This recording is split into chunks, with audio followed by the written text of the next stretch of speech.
ఏమైంది అంత టెన్షన్ పడుతున్నావు? ఇప్పుడు నాకు జాబే లేదు. మీ అన్నయ్యతో ఏం మాట్లాడాలి, ఏమని మాట్లాడాలి? ఏమైంది? ప్రతి సంవత్సరం 1,00,00,000 మందికి పైగా డిగ్రీ సంపాదిస్తున్నారు. అందులో సగానికి సగం మందికి జాబ్లే రావట్లేదు. అందులో నేను ఒకడిని.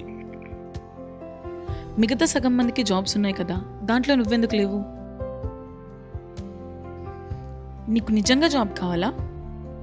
జాబ్ వద్దని ఎవరైనా అంటారా? సినిమాలు, షికార్లు, గర్ల్ ఫ్రెండ్తో అవుటింగ్లు. జాబ్ వద్దని ఎవరైనా అనగలరా? మరి నేను చెప్పింది చేస్తావా? నువ్వు చెప్పింది చేస్తే నిజంగా జాబ్ వస్తుందా? తప్పకుండా వస్తుంది. అయితే 10వ ఫ్లోర్ మీద నుంచి దూకమన్నా దూకుతా. అయితే ముందు చదువు.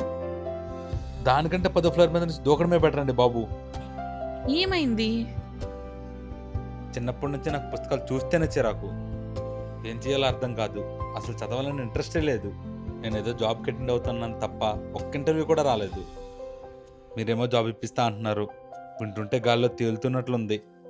బట్ జాబ్ వస్తుందని నమ్మకం అయితే నాకు అస్సలు లేదు.